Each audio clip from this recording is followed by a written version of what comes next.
As you can see, the water level on my tank is looking a little low. This was on purpose. I only added Cosmo, my Betta fish, to the tank a couple of days ago, and as I float acclimated him in his bag, I needed to make sure there was plenty of room to do that without the water from the tank spilling everywhere. It was also for safety. I wanted to keep an eye on Cosmo for the first couple of days to check that he wasn't liable to try to jump from the tank while he got used to his new home. Happily, he hasn't tried to jump out. And anyway, the entire surface of the tank is covered in floating salvinia plant, and I think that's enough of a deterrent. So today I'm going to top the water level up a bit. First I'm going to do a small water change. I've been testing the water parameters regularly and everything's been absolutely fine, so it almost seems a little bit of a shame to remove any of the water.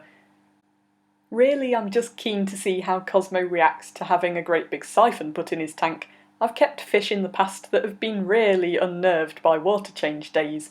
I'm only going to do a really small water change. I'm going to take out around 2 litres of water, but I plan on putting about 4 litres back in. I'm just using a basic siphon tool. I don't have a gravel cleaner for this tank. Because the substrate at the bottom is aquasol and black hummus, I don't want to stir it up, it would just turn into a muddy mess. So I'm just using the siphon to hover over the top of all the surfaces in the tank and try to suck up any loose debris.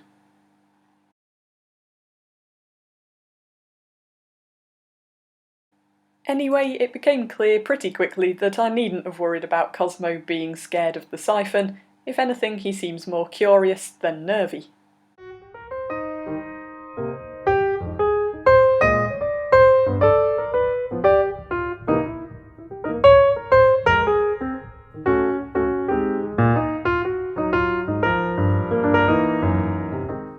My current preferred method for water change days is to hang a small 1 litre jug inside a larger black plastic bucket. This means if there's any overflow, it just gets caught by the bucket, and I can't knock the jug over. Also, the measuring jug makes it really easy to keep track of how much water I'm removing from the tank. While the water level's lowered, I'm taking the chance to give the glass a bit of a clean. For this, I'm just using a bit of clean filter sponge held in some tweezers. As is very common in a lot of new tank setups, I've had a bit of brown diatoms algae bloom. Although this isn't harmful in any way to the plants or to the fish, it just isn't that nice to look at on the glass, so I'm cleaning some of it away. However, I will be leaving a little bit of it. There are a few tiny brown snails currently living in the tank, and actually I really enjoy watching them eat some of the diatoms off the glass. I left a bit of the old tank water in the bottom of my jug so I can use it to rinse this sponge off. It needs to be rinsed after every couple of swipes over the glass so that I'm not just spreading the diatoms around the tank water. Clearly Cosmo's quite happy to be able to see his own reflection again.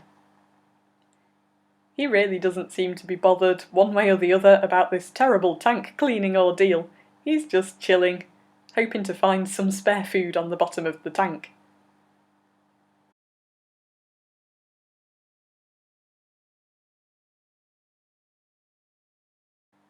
With the glass cleaned and some of the water removed from the tank, it's time to start filling it back up again. This is just tap water, and I'm going to measure out 4 litres. I use this basic thermometer to keep an eye on the temperature of the new water. I like to try to make sure it's as closely matched as possible to the temperature of the water that's already in the tank, so that way when I add it, the fish doesn't get a shock.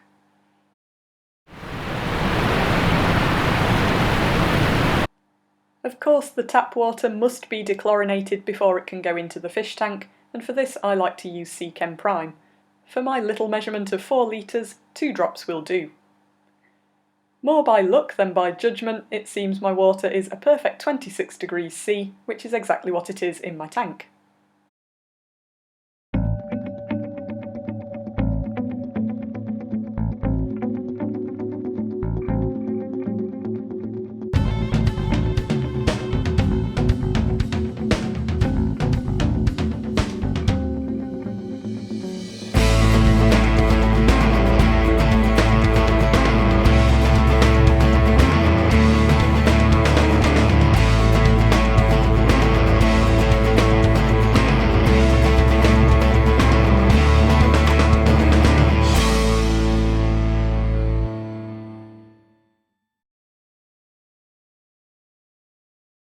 Now that the water's back in the tank, I can see that I missed a good few patches of algae on the glass.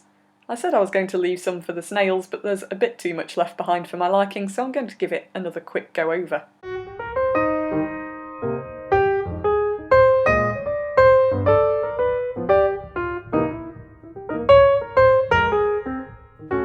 As I was pouring in the new water, some of the floating salvinia got pulled below the surface.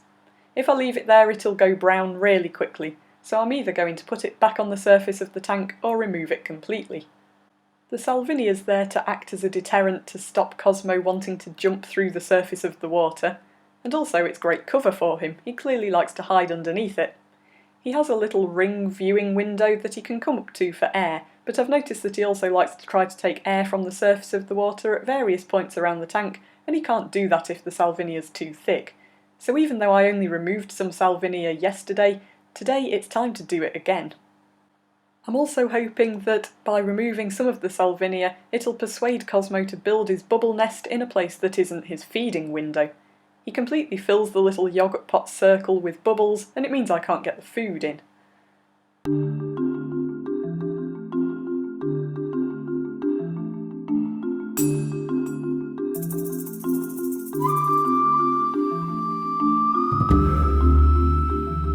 I'm going to thin out yet more of the salvinia. Even though I only did this the other day, some of it has already started to turn brown, and it's just not nice to look at. As it grows so quickly, then it's no problem at all to remove it. The last task I must do today is to add some of this Seachem alkaline buffer.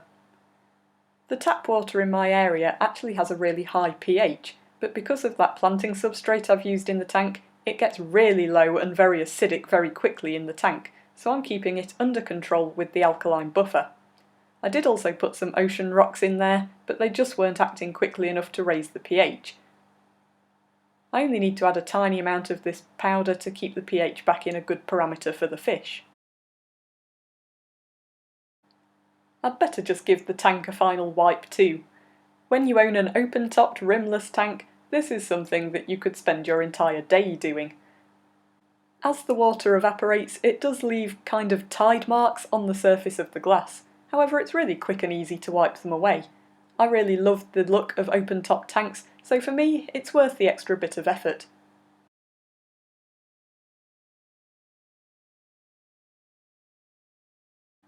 And with that, I think that's all I have for you today. Cosmo doesn't seem to have been affected by his water change ordeal. He hasn't gone into hiding, and he seems to be making good use of all the extra swimming space. I think he's hanging around hoping that I'll feed him soon, which I will. I mentioned earlier that the tank has been having a bloom of brown diatoms algae. Looking at it now, it seems to be clearing up really well by itself. I'll keep you posted on that one. But so far the plants seem to be putting out some new growth which isn't getting a new covering of diatom.